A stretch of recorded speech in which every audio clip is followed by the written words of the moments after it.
There is an unmatched relief to shelter, tied to our human nature. A warm hearth, a dry covered bench, a soft bed, or sometimes just a tight space secluded from the elements.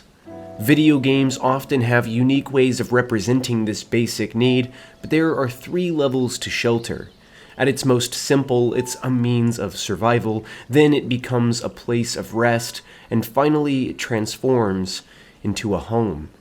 Let's find this shelter and explore the way games make it feel grounded.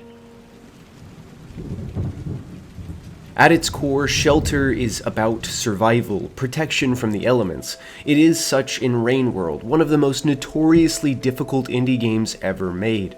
The greatest reward you can receive in Rain World is that of momentary safety, one offered to you by shelter. It is the game's greatest resource, and it's not abundant. Shelter is difficult to find, hiding in crevices, under walls, and around corners. It is a necessity, needed both to protect you from the game's various intelligent foes capable of traveling from screen to screen, but also one that protects you from the game's key antagonist, Rain. The rain of this world rises to an untenable level, overwhelming the space and killing the player if they don't find shelter.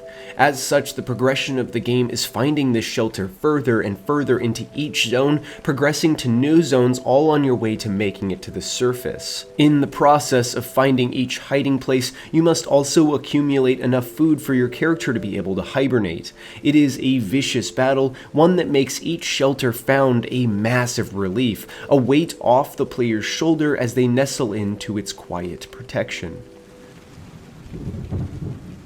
But I made this video because of Silksong, because of the rest and relief felt each time I found a bench, the overwhelming satisfaction of seeing a sign, walking into a room and creating a link in a world that so often feels obscured in darkness.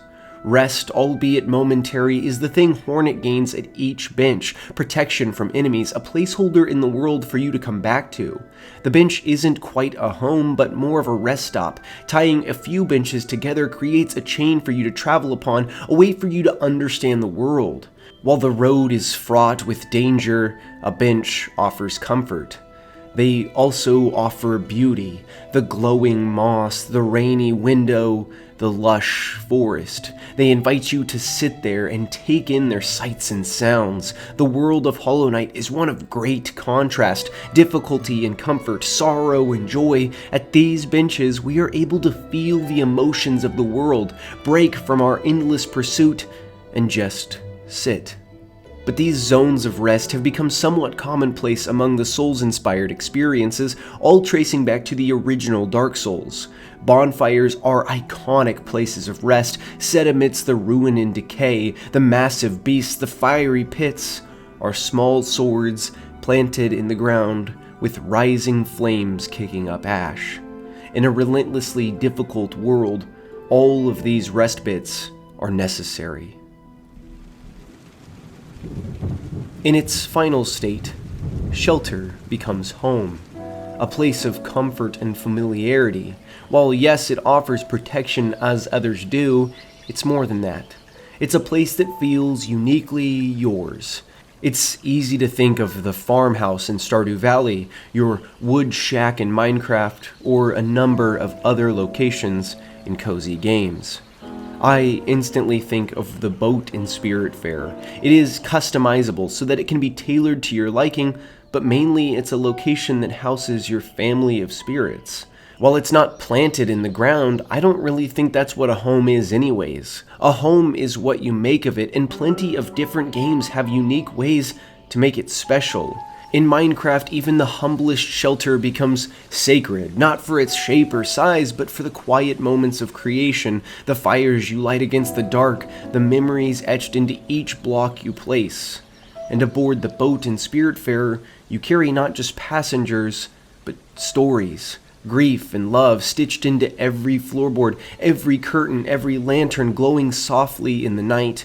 These spaces may be digital, but their warmth is real.